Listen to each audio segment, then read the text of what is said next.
Boa tarde. Novamente estamos agora dando prosseguimento ao estudo da série psicológica de Joana de Ângeles. Hoje com o tema Casamento e Companheirismo, que faz parte do primeiro capítulo do livro Amor, Imbatível Amor. Vamos aqui para a introdução do comentário de uma obra de Emmanuel. Cartas de Paulo, o Evangelho comentado por Emmanuel. Separamos aqui um trecho do comentário a Efésios, capítulo 6, versículo 17, que diz o seguinte: As forças contrárias ao bem alvejar-te-ão o mundo íntimo. Defende a tua moradia interior.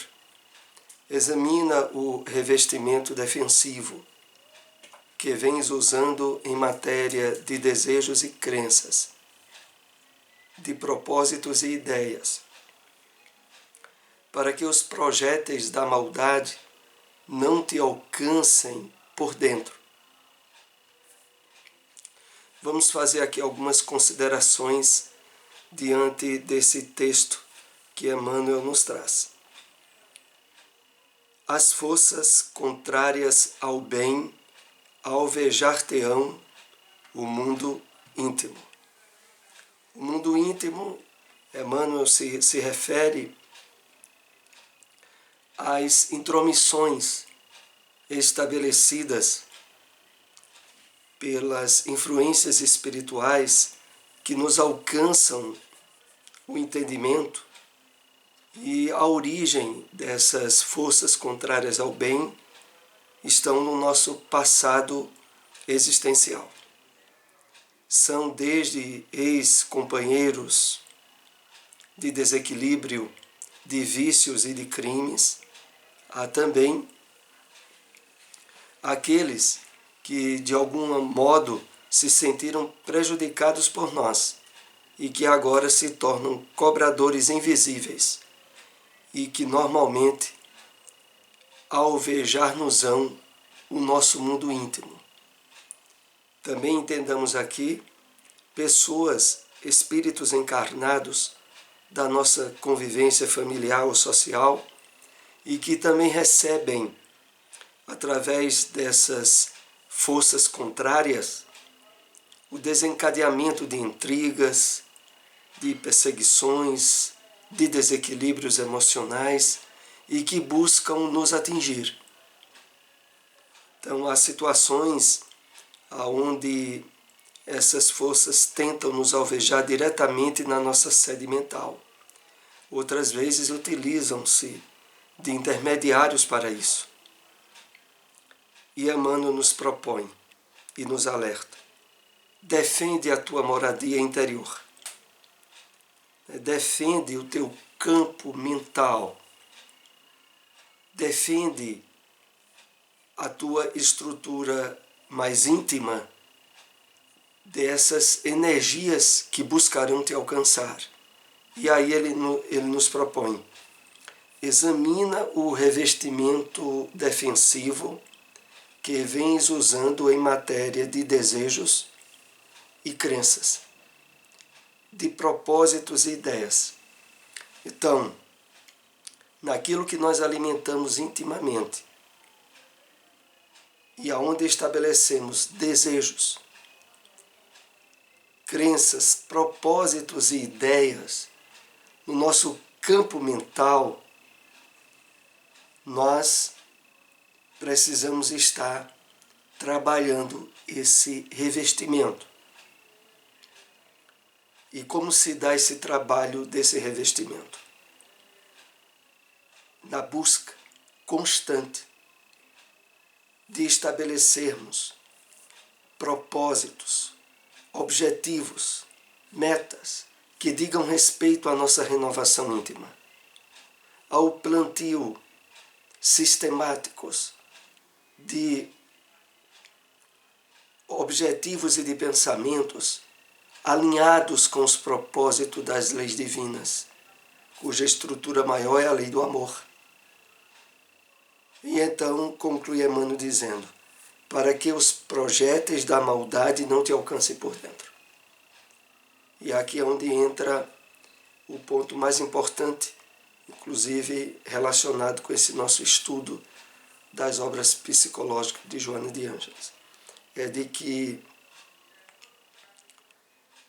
o campo maior de fragilidade e de queda, ele não está naquilo que especificamente nos alcança de fora de nós, mas sim quando encontram dentro de nós sintonias e ressonâncias aos propósitos do mal ou às ideias de desequilíbrio que o mundo espiritual pode nos mandar. O mundo espiritual, claro, na área dos desequilíbrios e dos sofrimentos. Então, vejamos bem, a questão maior é estarmos cuidadosos e zelosos daquilo que alimentamos no nosso íntimo. Se estivermos constantemente alimentando ideias elevadas, bons pensamentos, bons sentimentos, como diz o apóstolo Paulo, tudo que é bom, tudo que é virtuoso, tudo que é de boa fama. E aí ele sai delineando os frutos do Espírito na carta aos Gálatas. Que seja isso que ocupe a tua mente, para que não sejamos alcançados por dentro pelos projéteis do mal. Vamos então iniciar esse tema casamento e companheirismo, que a obra Amor, Imbatível Amor nos presenteia. E aqui, como uma rápida introdução, queremos trazer uma reflexão. Quando estamos decididos ao esforço de vivência do Evangelho, quando estamos decididos pelo despertamento da nossa consciência, do nosso eu profundo, da conscientização da imortalidade da alma, como nos propõe a doutrina espírita, as situações e circunstâncias da vida sempre estarão nos dando lições ou nos promovendo a estados e a situações aonde a real felicidade se estabelece e se implanta. Mas quando nós estamos afastados, quando ainda percebemos a vida pelo ponto de vista material, quando achamos que a existência no corpo é uma experiência única, na qual deveremos aproveitar o máximo na satisfação dos instintos, na satisfação de metas e objetivos puramente sensoriais, nós complicamos tudo.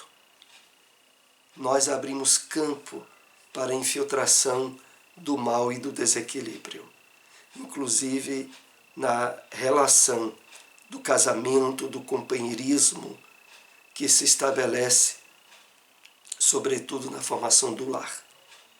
Então é sobre esse tema que nós estamos agora abordando e logo na abertura Joana nos diz o seguinte: o matrimônio representa um estágio de autodesenvolvimento do self, quando se reveste de respeito e consideração pelo cônjuge.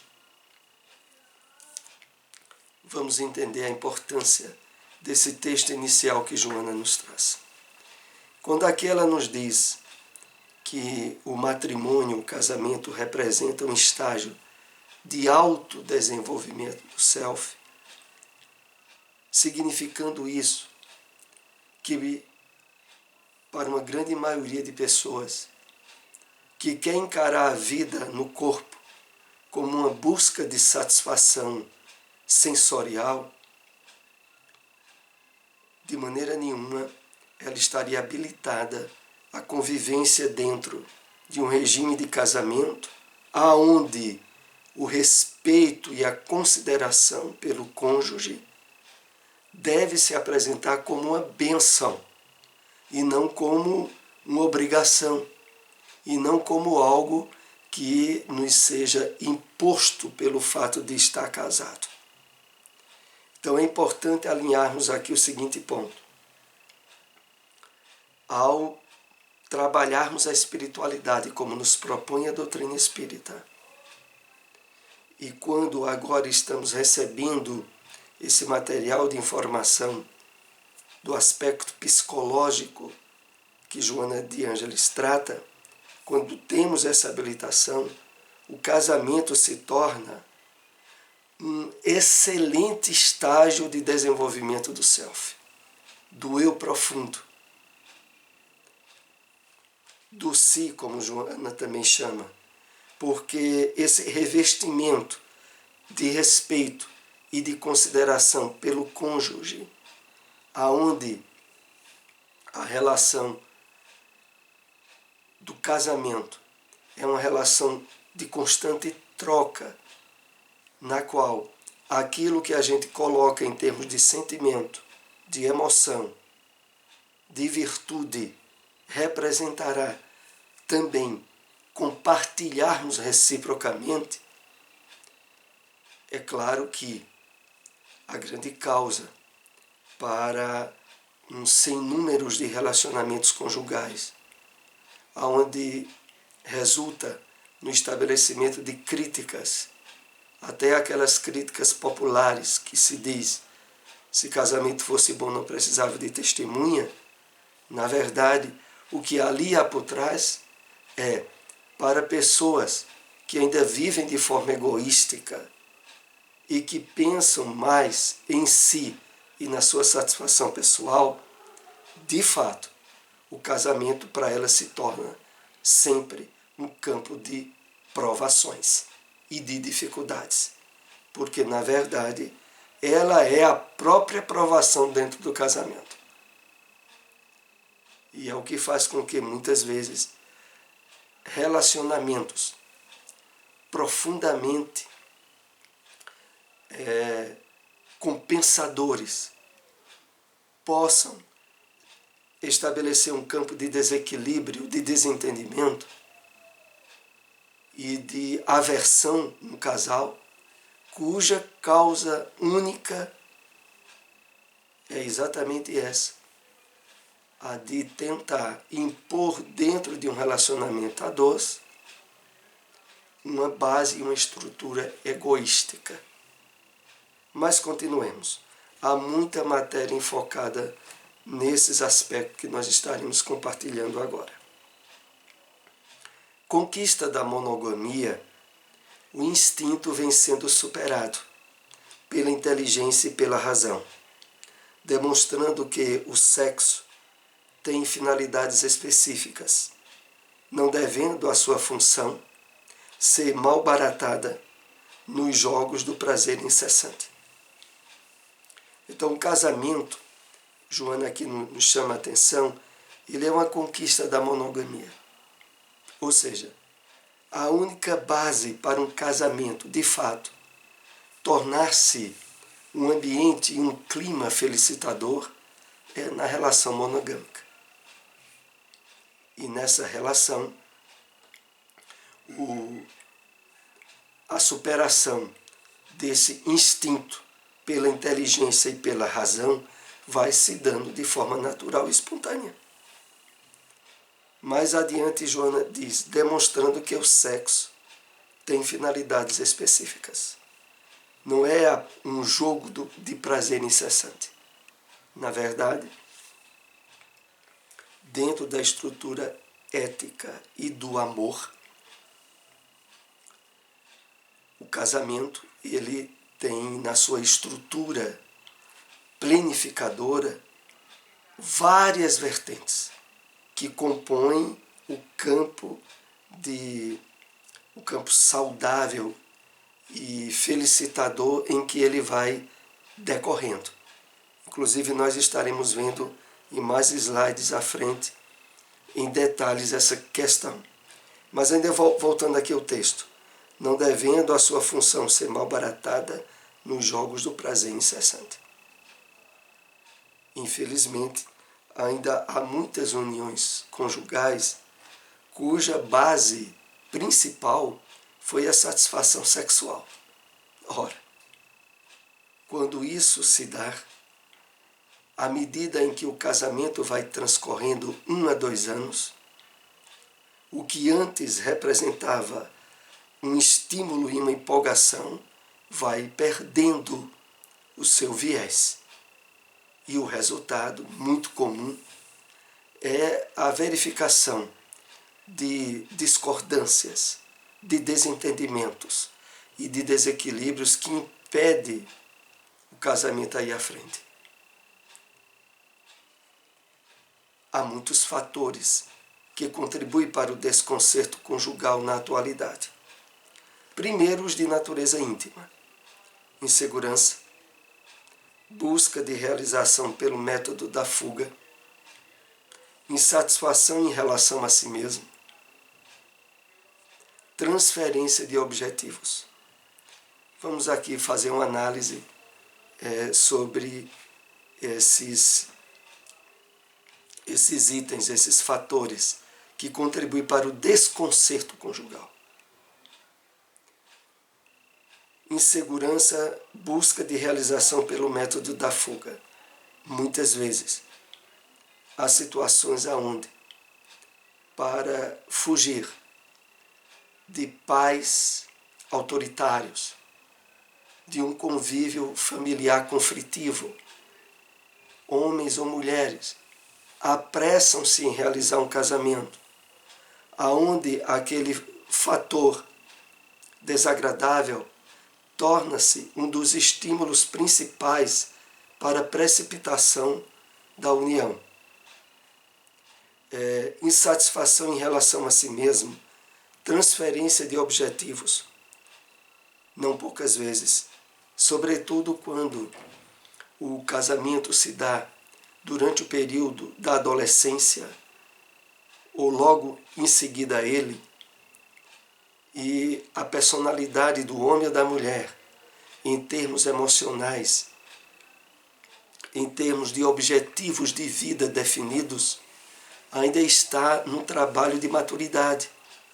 E quando o casamento se dá nessa fase, torna-se muito facilmente esse um dos fatores gerador de transferências de objetivos, de insatisfação em relação a si mesmo.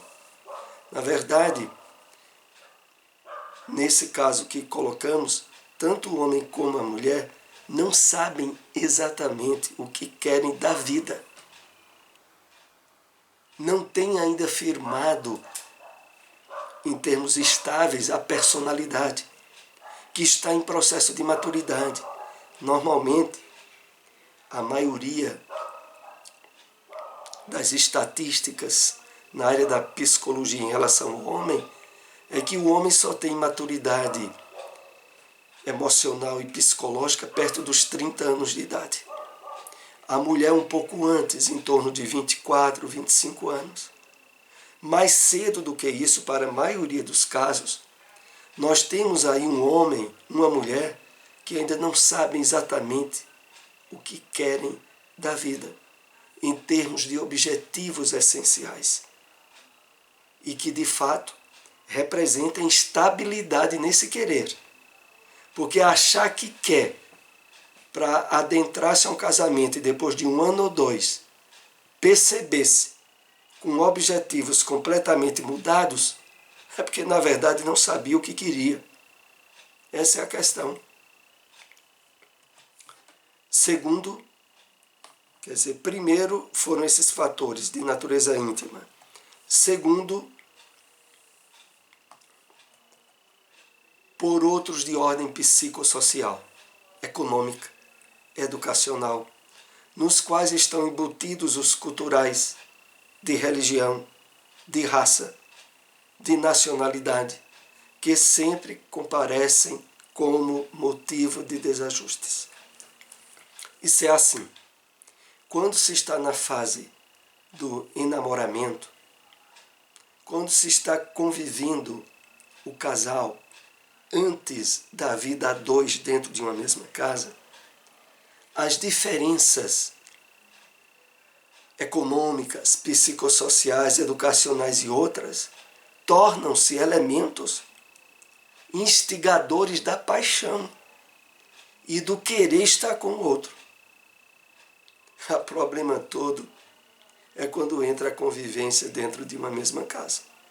Aí, o que antes, por ser fatores de diferença, propiciava atração, agora começará paulatinamente a propiciar aversão. Então, antes, e aí fatores psicossociais, econômicos, educacionais, vão diariamente começar a mostrar arestas, atritos, campo para certo desassossego. E quando entra, como mais adiante é colocado, embutidos em aspectos culturais de religião, de raça, aí os fatores se complicam mais ainda. Não são poucos os casais que no período de namoro que antecedia a vida dois dentro de casa, as diferenças de religião, por exemplo, eram aceitas, que aqui poderíamos dizer eram toleradas mais facilmente. Agora, depois da convivência no dia a dia, as diferenças religiosas vão ter um peso negativo, na maioria dos casos. Então, fatores culturais, uma diferença grande em termos de estudo, de cultura, entre o homem e a mulher, se antes era elemento de atração, o casamento vai gerar muito problema, normalmente. Para todos os casos, é claro que há exceção, mas a preponderância é que essas questões que aqui foram colocadas, elas, na maioria dos casos, incidem como fatores de desassossego, de desarmonia, de casamento não planificador para ambos.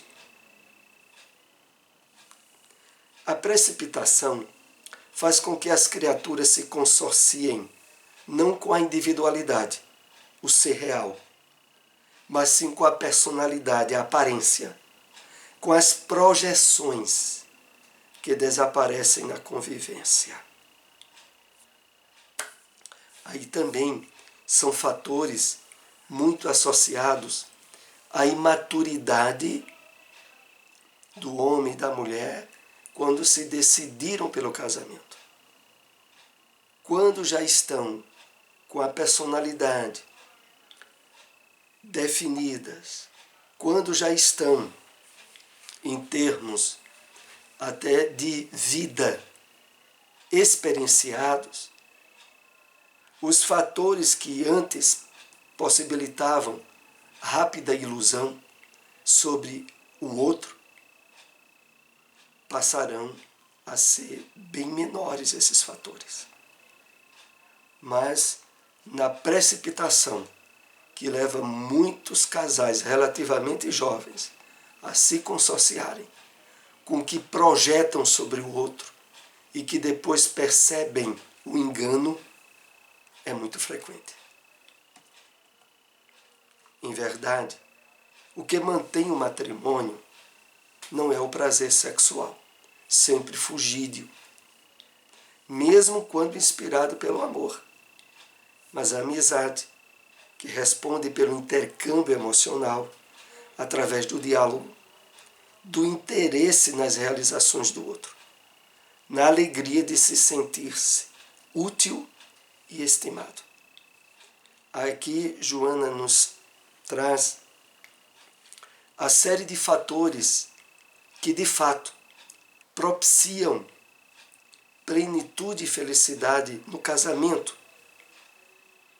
E esses fatores se estabelecem não por aquilo que é fugídio, como o prazer sexual, mas sim pelo entrosamento em termos de perspectivas emocionais, espirituais, pessoais de um pelo outro, aonde ambos se sentem bem em poder compartilhar e incentivar o aprimoramento, o crescimento do outro. É claro que o casamento não impõe um compromisso irreversível, o que seria terrivelmente perturbador e imoral, em razão de todos os desafios que apresenta. Então aqui é importante deixarmos bem claro que o Espiritismo, diferente de muitas doutrinas cristãs, não tem o casamento religioso. Ninguém, na concepção espírita,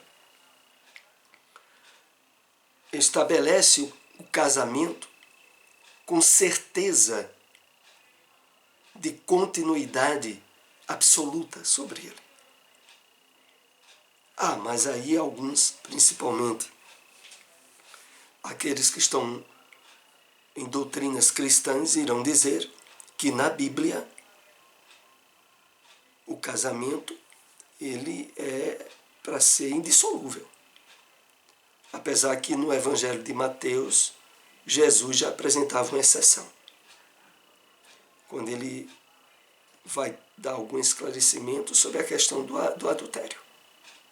E ele vai dizer que todo aquele que se casa com uma mulher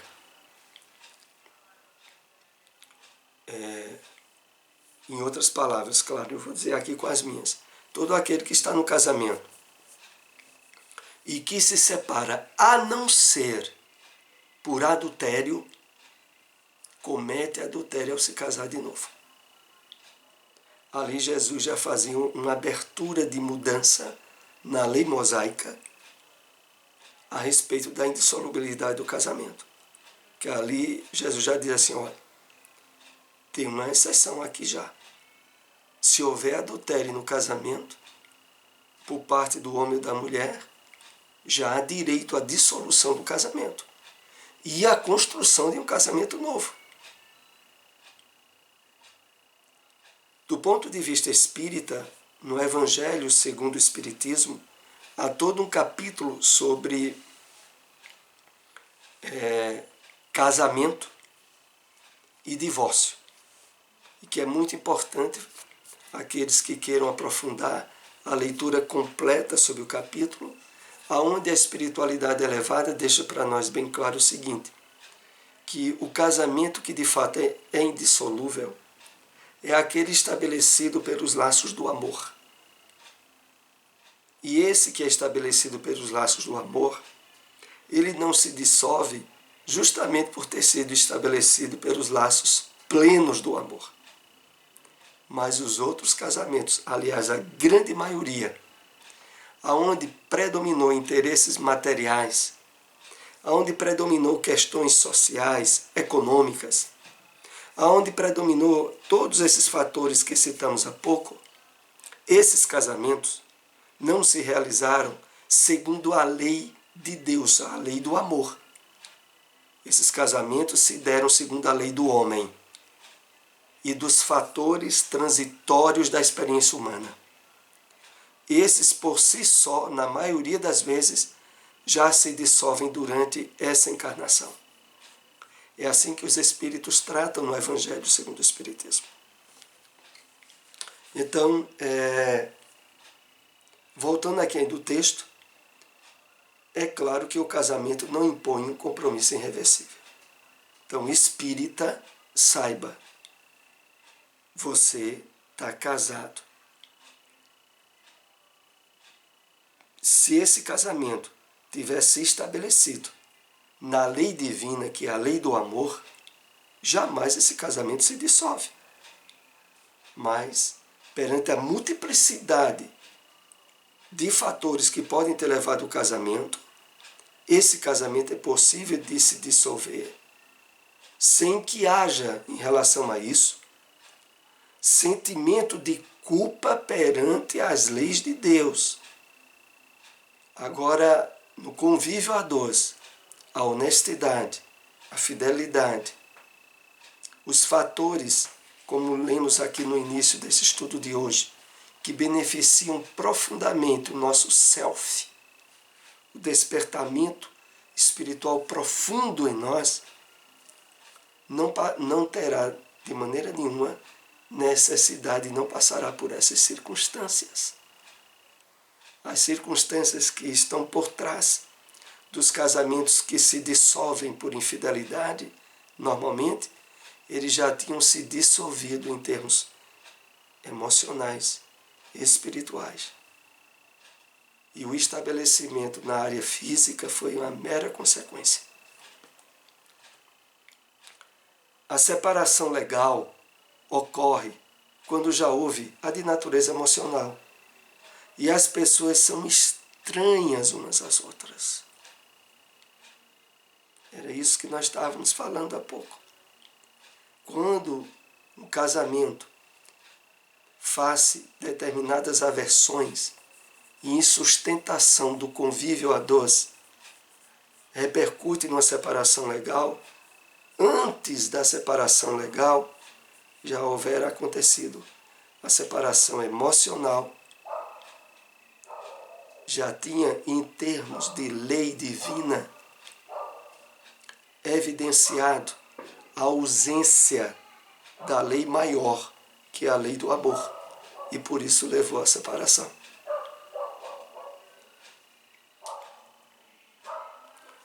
Vamos agora para o último slide do nosso estudo dessa tarde. Todo compromisso afetivo torna-se de magna importância para o comportamento psicológico de ambos.